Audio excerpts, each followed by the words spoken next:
questions for our student athletes? Coach? Well, first, I'd like to thank my president for giving me the opportunity to coach such unbelievable student athletes. And then I'd like to thank my AD, Danny White, for believing that I can continue to coach at this level. I am so humbled by this opportunity to be with these young ladies. And, you know, we didn't start off talking about winning. We always started talking off about owning our power and understanding that we have value and we have a story to tell. And one day we'll be able to present that story. But we have to do the little things first. We have to continue to learn the game, learn how to play together, learn how to make mistakes, own our power, and continue to move forward in our journey. And today is just a culmination of all the things we've been learning. We have a long way to go, but it's really neat to sometimes see the blessing of the success through the journey that you're on. So we're humbled by this, and we're grateful, and our work isn't done yet. Okay. Questions for Mackenzie Loesing or Kristen Sharkey? Mackenzie, you've had a couple of big games against Miami. Does the fact that you're a Cincinnati kid, live right down the road from Miami, is that extra motivation, or just circumstances you just happen to play well against them? I definitely think it's circumstances. You know, it's nice to be able to play well against a team that you're familiar with and you've known your whole life. But I go into every game hoping to have a game like I did tonight, hoping that my teammates can help me the way they did tonight and that I can help them the way I hoped to tonight. And yeah, so I definitely think it was just circumstances. You know, it's a coincidence, I think. Mackenzie, anything changed for you in the half?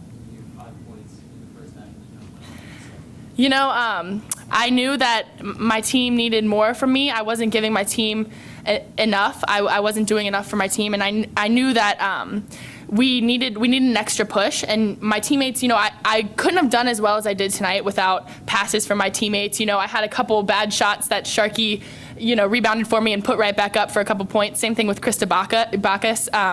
You know, so I think in the second half I just knew that I had to push, and I knew that it all came down to that second half, that moment, for us to continue to tomorrow. Kristen, can you speak to, you guys had a lot of threes in the first half. It seemed like you started overplaying that perimeter maybe a little bit early. Did that open up the inside a little bit? It definitely opened up the inside. You know, Margot hit some big threes. Nikki Hopkins hit some. So they had to, you know, stretch their defense, and that gave the opportunity for me to go to work, and I had to take the responsibility to be able to finish, so that way they would have to double me again, and so they can get open for the threes again.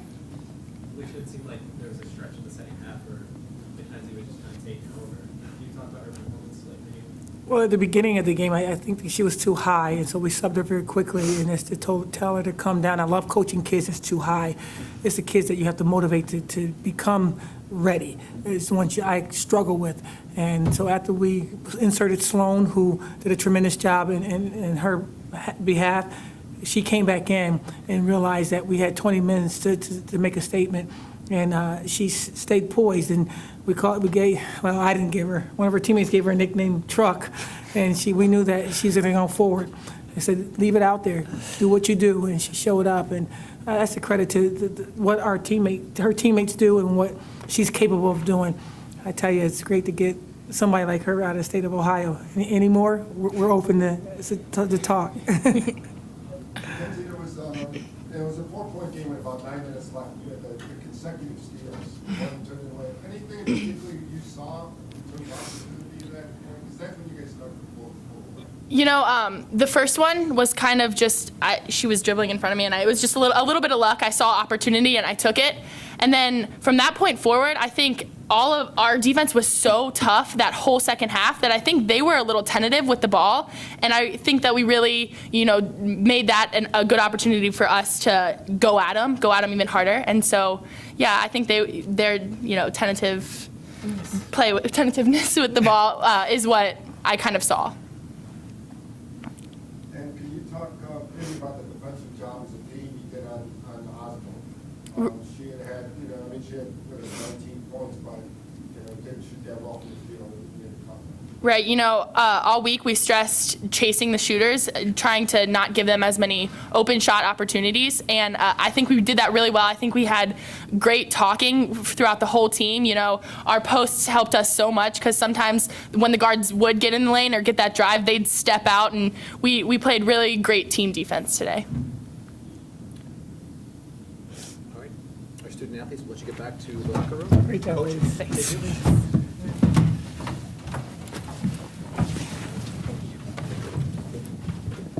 Coach, how would you rate this as an overall performance? You know, it's a step up. It's just another step towards what we're trying to create here at Buffalo. At the beginning of the year, we knew that we were going to lose some games because we were trying to build a foundation of what we stand for, and that's character first, academic second, and then basketball. So we took care of the other two pieces, and the third piece really didn't come until the middle to the end of non-conference. And then, unfortunately, one of our leading scorer got hurt, and Rachel Gregory, and we had to readjust, and we had to understand that problems happen. But this game is just another step on what we're doing. It's not the best we've ever had. I thought that we had some other good success. Miami at Miami was a great game for us, and we've done some good things, but we're just starting, and so we can't get too high with what just happened today, because we certainly have so much room to grow. And I definitely, you know, I'm so humbled by my president and my AD to give me this opportunity. I have so much energy. I'm almost gonna calm myself down because I owe them so much for giving me this chance, and I want to give it to these young ladies on a daily basis. And I want the season to continue as long as possible, so I can be in the company of these young ladies to continue to give them what I have left for this season. And this is a step. It's exciting, but we definitely don't want to be done yet. Felicia, Maria said that you kind of threw a wrench in things when you played man. That, you know, they had to go about things differently. And can you talk about just that decision? I guess that's different from the way it was when you beat them. You played someone. We played both, actually, and I have a great coaching staff. Al Walker and Bernitha Johnson and Courtney Brown, they make me make decisions. They're a matter of fact on what we're going to do. Courtney knows it's her scout. She tells me what they're going to do.